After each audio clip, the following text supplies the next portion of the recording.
Bonjour à tous et à toutes, mon nom est Éric Lantier et je suis ici pour vous parler du Dieu relationnel. Et oui, on poursuit cette série dans la Genèse et on va essayer de relever les dimensions relationnelles de Dieu. Et c'est intéressant ici parce qu'il y a un dialogue entre Dieu et Abraham. Dieu parle à Abraham. En fait, il s'appelait à ce moment-là Abram et par la suite, Dieu va changer son nom pour Abraham. Alors, quand on sera rendu là, on expliquera les tenants et aboutissants du changement d'identité, du changement de nom. Mais en ce moment, on passe au chapitre 12 du livre de la Genèse. On va partir au verset 1. On va seulement lire les 4 premiers versets.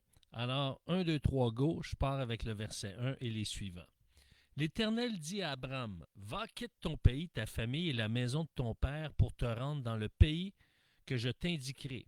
Je ferai de toi l'ancêtre d'une grande nation, je te bénirai, je ferai de toi un homme important et tu deviendras une source de bénédiction pour d'autres. Je bénirai ceux qui te béniront et je maudirai ceux qui t'outrageront. Tous les peuples de la terre seront bénis à travers toi. Abraham partit donc comme l'Éternel le lui avait demandé, et Lot s'en alla avec lui. Abraham avait 75 ans quand il quitta Haran. On va arrêter ici. Et ce passage est très remarquable parce que il ne marque pas simplement le début du parcours d'Abraham. N'oubliez pas, il a 75 ans quand même, il n'est pas jeune. Il en a vécu d'autres, et comme on peut dire en bon québécois. Et moi, j'ai même pas 75 ans, puis j'ai tout un parcours de vie. Imaginez-lui. Et à 75 ans, il est à l'aube d'une nouvelle histoire. Et Dieu relance son projet de rédemption après l'échec de Babel. On l'a vu au chapitre 11. Mais dans ce passage, dans ce que je viens de lire, Dieu prend l'initiative en appelant un homme ordinaire qui est issu d'un univers multiethnique, post-diluvien, donc après le déluge, sans mérite apparent. Okay? C'est un homme parmi tant d'autres, oui, qui fait sa vie, qui s'est développé, qui a eu un certain succès dans la vie, mais il ne se démarque pas tellement plus que les autres. Et là, ce qui est intéressant, c'est que Dieu lui ouvre un avenir qui est inimaginable. Et ce qui arrive, c'est que subtilement, en arrière-plan, si on lit très rapidement, ça peut nous échapper, ça. Mais subtilement en arrière-plan, ce texte nous laisse entrevoir la personne de Jésus-Christ. Et oui, il y a plein d'allusions à Jésus-Christ dans ce qu'on vient de lire et on va le voir ensemble tout à l'heure. Mais ce qui est intéressant, lorsqu'on observe l'appel d'Abraham, lorsque Dieu appelle Abraham, on entre ici dans une dynamique relationnelle où chaque détail révèle quelque chose de Dieu. Ça nous parle de Dieu. Et ça annonce déjà Jésus-Christ. Et c'est intéressant parce qu'avant de faire la recherche pour cette capsule radiophonique-là, euh, je ne l'avais jamais vu comme ça. Et ce qui est intéressant, c'est que dans l'Antiquité, la littérature hébraïque mettait souvent en vedette deux personnages. Hein, on va le voir plus tard, Abraham et Lot, ou les bergers d'Abraham, les bergers de Lot. Euh, on l'a vu, Caïn, Abel, euh, Ésaü et Jacob, etc. Donc, vous avez souvent des pairs, P-A-I-R-S. Donc, une personne et une autre, une confrontation. Hein, vous allez avoir Sarah et Agar.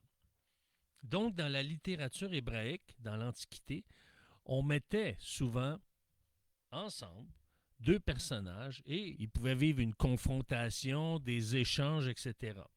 Et là, ici, quelle est cette paire de partenaires ou de personnages, cette paire de personnages, oui, c'est ça. Eh bien, ici, on voit que le dialogue se pointe entre Dieu et Abraham. où Dieu agit à la fois comme narrateur et comme interlocuteur. Mais ce qui est intéressant, c'est que dans ce dialogue, ou dans cette interaction, je devrais dire, eh bien, on voit l'engagement personnel de Dieu. Alors, quelqu'un qui s'engage, c'est vraiment un Dieu relationnel qui se révèle à nous, particulièrement dans ce passage-là.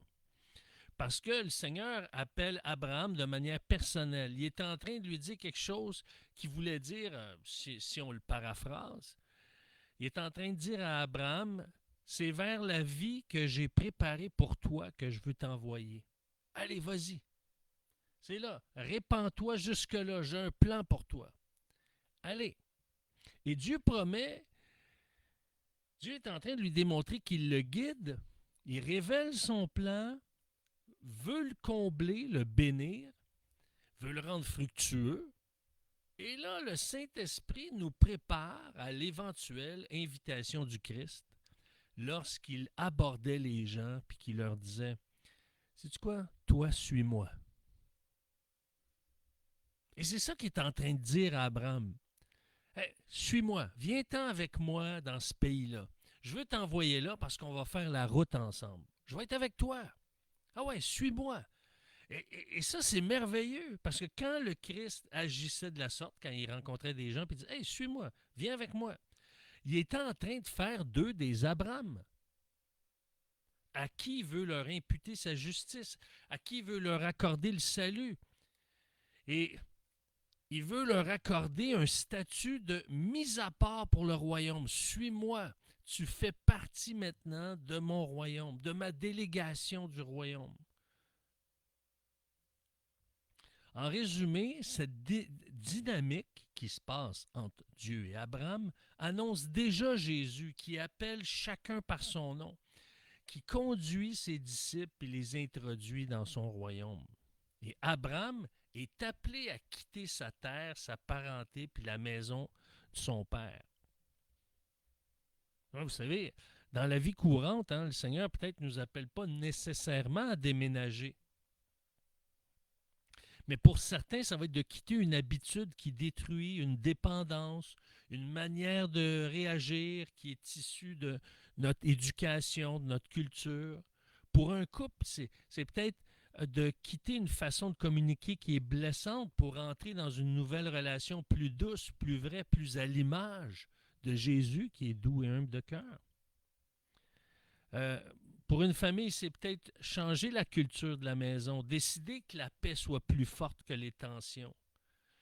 Pour une personne qui vit seule, un célibataire, c'est peut-être de quitter la peur de la solitude pour entrer dans une saison où Dieu devient la source première. Et peut-être que le Seigneur veut te diriger vers de nouveaux horizons qui t'inquiètent, qui te font peur, parce que l'inconnu peut faire peur, mais qui va être au bout de la ligne profitable pour toi.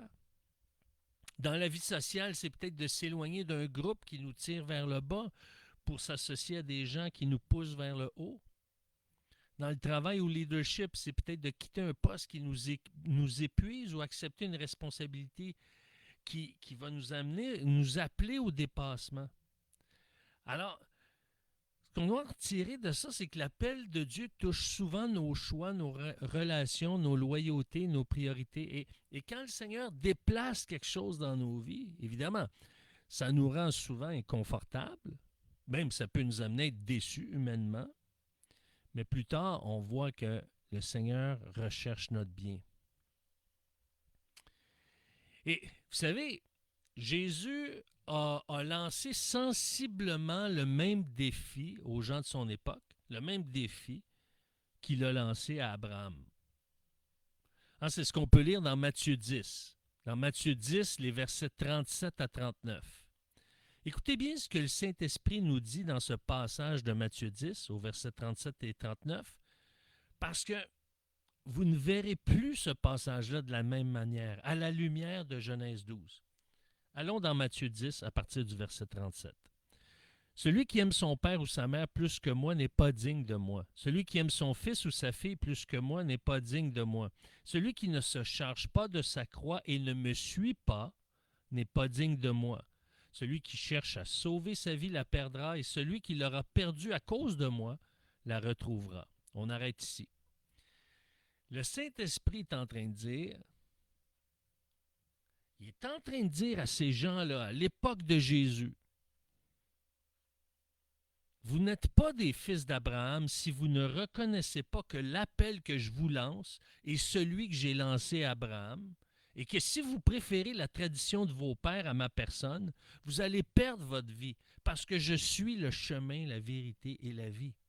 Jésus voulait les combler comme il a comblé Abraham, les bénir comme il a béni Abraham. Dieu a dit dans Genèse 12.1 un équivalent du « suis-moi jusqu'au pays que je t'indiquerai ». Et le verset 4, Genèse 12.4, qui rapporte qu'Abraham partit comme l'Éternel lui avait dit. Il a suivi la voie de Dieu. Il s'est laissé guider par Dieu. OK, on y va. Et ça annonce l'obéissance parfaite de Jésus révélée dans Jean 8.29. Parce qu'oubliez pas, les Écritures nous parlent, c'est une ombre, c'est une image. Une image, c'est souvent imparfait ou incomplet, mais ici, Genèse 12, oui, Abraham, c'est une image de Jésus qui obéit parfaitement à son Père. Dans Jean 8.29, ça nous dit « Je fais toujours ce qui plaît à mon Père ». Et là, Genèse 12.4, Abraham partit comme l'Éternel lui avait dit. C'est un exemple de Jésus. Dans Jean 8, Jésus se présente exactement comme celui qui a interpellé Abraham. Et ça a fait un scandale. Comment ça? Tu n'as même pas 50 ans, puis tu as rencontré Abraham? Oui, oui, c'était moi qui étais avec lui. C'était moi qui ai dit, suis-moi. Je vais te montrer, je vais te guider, je vais être avec toi. Et pour nous, quand on lit ça, ben, ça peut ressembler à ces moments où on doit choisir entre plaire à nos familles ou suivre nos convictions. Ou quand on doit dire non à une tradition familiale pour dire oui à Jésus. Ou encore quand on doit accepter de perdre une relation pour être bien dans sa conscience. Et c'est des décisions concrètes, parfois douloureuses, mais profondément libératrices. Et je ne suis pas en train de dire que le Seigneur nous appelle à rejeter les gens. Non, non, ce n'est pas de rejeter les gens, mais parfois c'est de se distancer de ce qui nous tire vers le bas pour se laisser élever vers le haut.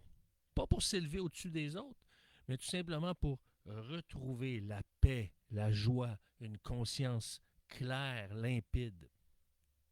Mais revenons à la Genèse. Dans Genèse 12, Abraham incarne l'image de Jésus. Hein? Et on voit une foi en marche. Et ce qu'il va faire, c'est qu'il va avancer comme Jésus avançait dans la volonté de son Père. Hein? Il ne faisait rien de ce qu'il n'avait pas vu de son Père ou entendu de son Père. Et là, Abraham avance dans l'inconnu et démontre qu'il est totalement dépendant du Dieu souverain. À 75 ans, il quitte tout, pays, parenté, maison paternelle, pour une terre inconnue. Donc, il ne revient pas chez son père. Il s'en va vers le pays que Dieu lui montre. Et il s'appuie sur une seule chose, la parole de Dieu, qui lui promet au verset 1 de le conduire. Va, quitte ton pays, ta famille et la maison de ton père pour te rendre dans le pays que je t'indiquerai. Fais-moi confiance, suis-moi. Et aujourd'hui, marcher dans l'inconnu, ça ressemble à faire confiance à Dieu, peut-être dans un mariage fragilisé, ou faire confiance à Dieu lorsqu'on élève un enfant dont on ne comprend pas toujours ses choix, ses motivations, puis ça crée des conflits de communication. Faire confiance à Dieu, c'est peut-être marcher dans l'inconnu, puis d'avancer dans une carrière où il n'y a rien de garanti. Ou prendre une décision de leadership qui va coûter. Il y a un risque. Oser s'investir dans un projet qu'on n'aurait jamais imaginé. Maintenant, ça ne veut pas dire de se lancer à l'aveuglette. Non, non, non. La foi en marche, c'est d'accepter de ne pas tout voir, mais de continuer d'avancer. Et cette foi-là repose sur une parole que Dieu nous a donnée. Elle repose sur la volonté de Dieu. Et ça, c'est important. C'est suite à ce que Dieu nous a parlé, nous a ouvert les yeux, nous a guidés, que là, on poursuit. Et dans cette poursuite, il y a de la crainte, il y a de l'inconnu. Et c'est là qu'on se repose sur la parole que Dieu nous a dite, sur la promesse que Dieu nous a donnée. Parce qu'on ne repose pas simplement sur notre impression, mais sur la voix de Dieu. Et ce qui nous donne de l'espoir, c'est les trois éléments que sa promesse indique. Hein, sa promesse nous montre que Dieu va combler Abraham. Mais ça ne s'arrête pas là. Ce n'est pas Dieu, hey, je vais te bénir, non, ou je vais te combler. Mais Abraham va combler son entourage, et ceux qui vont combler Abraham vont être comblés par Dieu. C'est incroyable. C'est phénoménal. Alors, tout le monde gagne, comme on dit en bon québécois, sur le bras de Dieu. Ou en d'autres mots, tout le monde gagne sur le compte inépuisable de Dieu. Parce que lorsque Dieu bénit, il y en a suffisamment pour nous remplir, pour nous combler, mais aussi pour partager aux autres. Et en fait, ces trois éléments forment le fondement de la vie chrétienne en Église. Se laisser combler par Dieu pour combler les autres et recevoir de Dieu au travers les gens qui placent sur notre route parce que Dieu va les combler à leur tour.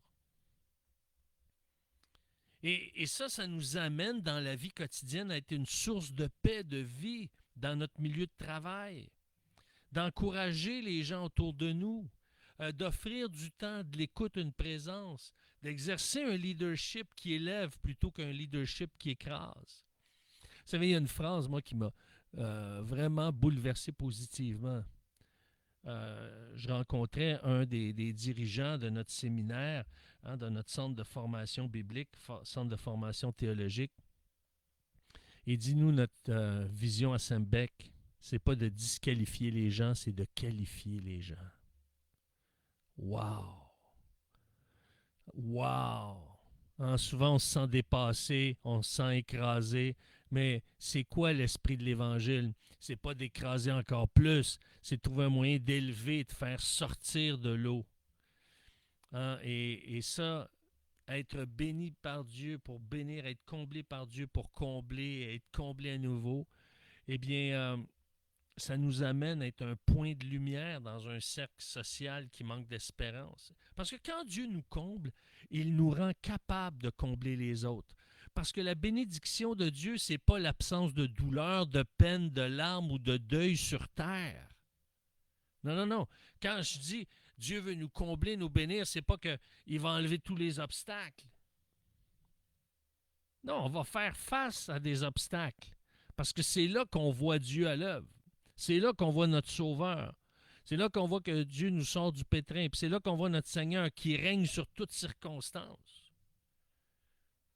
La bénédiction, c'est de voir le Dieu relationnel présent dans nos douleurs, présent dans nos peines, présent dans nos deuils et présent lorsqu'on verse des larmes. Des larmes de peine, de douleur et parfois des larmes de colère. Et en plus de ça, on voit dans ce passage qu'après Babel, Genèse 11, le Dieu relationnel restaure l'humanité par trois gestes concrets qu'il promet à Abraham. Je te montrerai, je ferai, je bénirai. En fait, on pourrait dire que le Dieu relationnel nous montre la dynamique de sa volonté au verset 2. Ah, c'est comme il nous montre un peu l'architecture de sa volonté. Je ferai de toi, je ferai, l'ancêtre d'une grande nation, je te bénirai, je ferai de toi un homme important et tu deviendras une source de bénédiction pour d'autres. Dieu prépare le cœur, il commence par montrer, hein? Donc, il prépare Abraham, il nous prépare à son œuvre en nous initiant à son plan. L'expression « je te montrerai », ça prépare le disciple, lui donnant un avant-goût. Il nous fait part de sa bande-annonce. Par contre, dans le processus de son plan, ça demande de la foi, de lui faire confiance, puisque c'est de sa prérogative d'accomplir ce qu'il promet. Ce qu'il dit, il va le faire. Quand il dit « je ferai », il parle de son ouvrage, de son œuvre. Et le résultat, on va être comblé. Donc, il y a une préparation, il y a un processus et il y a un résultat. Et il dit à Abraham, tu deviendras une source de bénédiction.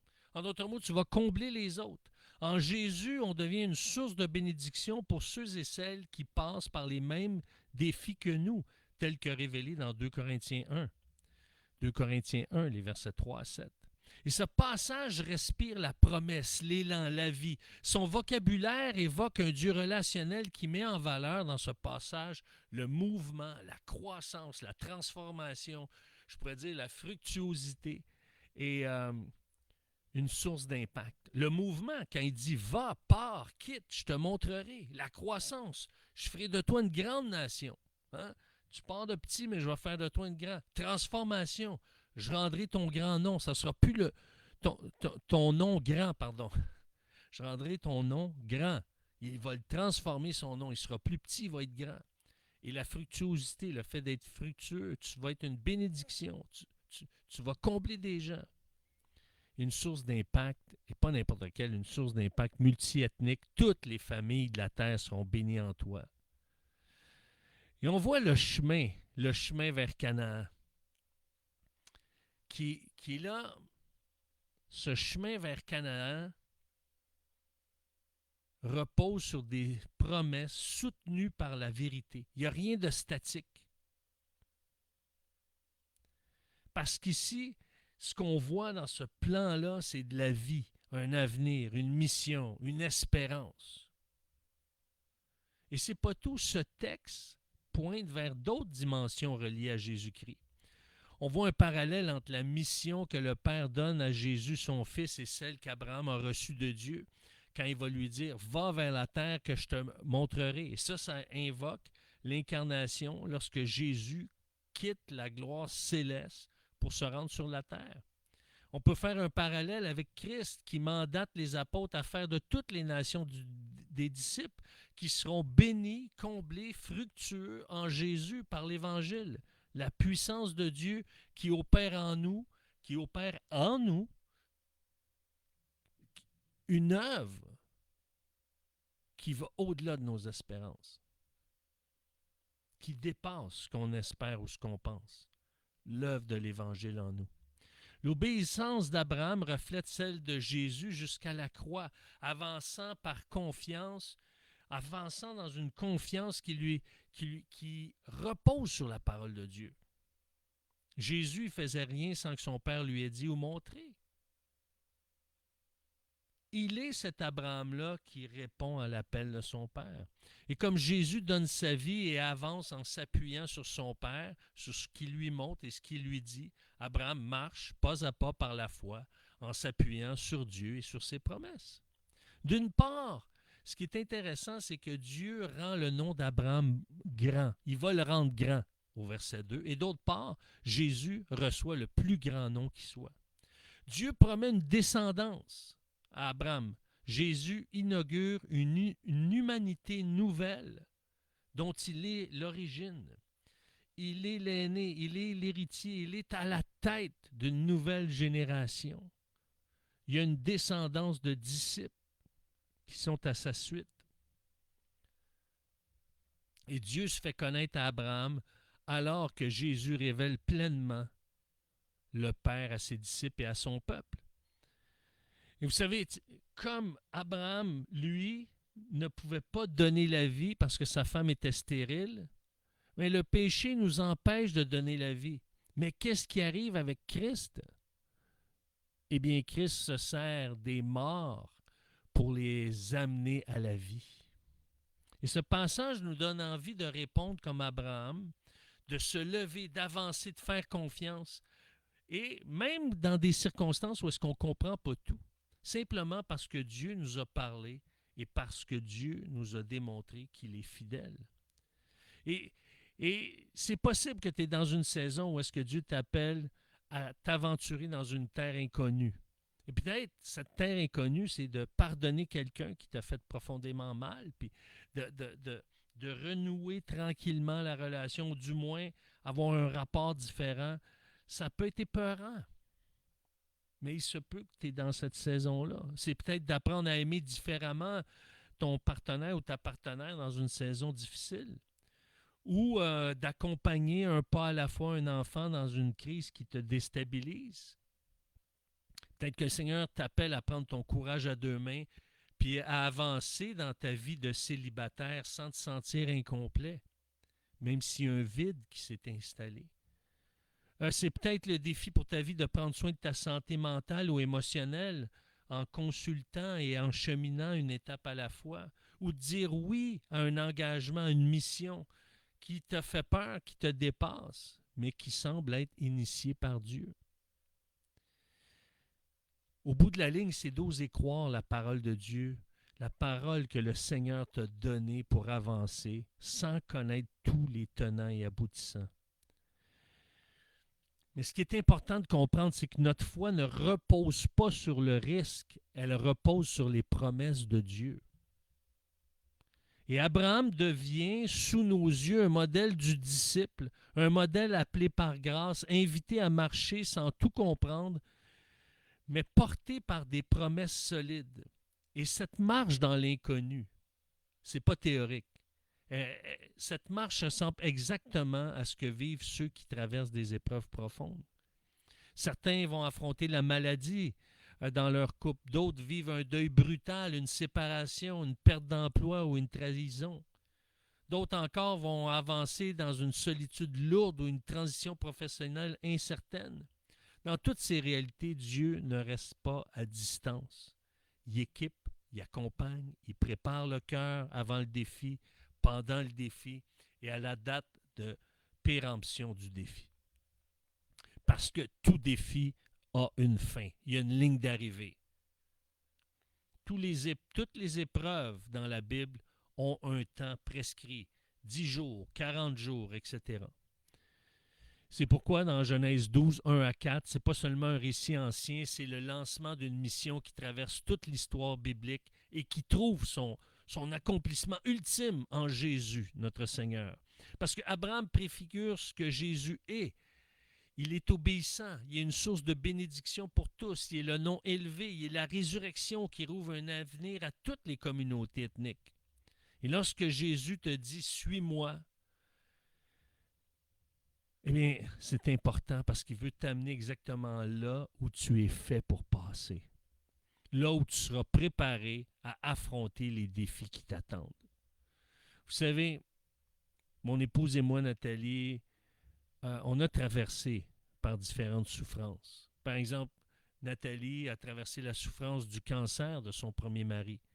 Moi, j'ai traversé le suicide de ma première épouse. Mais savez-vous quoi? Il nous a dit à tous les deux, suis-moi, fais-moi confiance. Je suis avec toi dans la vallée de l'ombre de la mort. Et chacun porte son lot d'épreuves. Mais Dieu équipe selon les capacités de chacun. Puis, la question qui devient simple et directe que j'ai envie de te poser, et libre à toi de la méditer. Veux-tu vivre le reste? Ou veux-tu vivre chaque saison de ta vie en sachant qu'il est présent, qu'il t'accompagne et qu'il a prévu des provisions pour t'aider à traverser ce qui vient? Veux-tu simplement faire un premier pas vers où est-ce qu'il t'appelle? Peut-être tu dis hey, « je ne sais pas vraiment où est-ce qu'il m'appelle. » Bien, demande-y, où est-ce que tu me veux? Est-ce que tu veux un changement dans ma vie? Est-ce que tu veux opérer, tu veux quelque chose, tu veux m'amener plus loin? Parce que la réponse est en Jésus qui te dit encore aujourd'hui, suis-moi. Et si Jésus était devant toi, il pourrait te dire quelque chose comme, suis-moi, je vais faire de toi ce que tu es appelé à être. Et tu vas être comblé en me voyant à l'œuvre dans ta vie. Et les gens autour de toi vont être comblés par l'œuvre que je vais avoir faite en toi. Et tous ceux qui contribueront à ton bien vont être à leur tour comblés par l'œuvre du Dieu relationnel dans leur vie. Ils ne se rendront peut-être pas compte que c'est l'œuvre du Dieu relationnel dans leur vie qui les comble. Mais un jour, qui sait, le Saint-Esprit va peut-être ouvrir les yeux, leurs yeux. Maintenant, aujourd'hui, si tu entends sa voix, pas la mienne, la sienne, qui te dit « suis-moi ». Moi, je ne te connais pas, je ne te vois même pas. Mais peut-être qu'il te dit « suis-moi » dans ce défi. dans cette nouvelle aventure. Et je t'invite à oser lui faire confiance. Maintenant, si vous voulez poursuivre cette discussion, si vous avez des questions, vous avez envie d'échanger, eh bien, je vous invite à m'écrire à coach@ericlantier.net. Sur ce, je vous dis au revoir.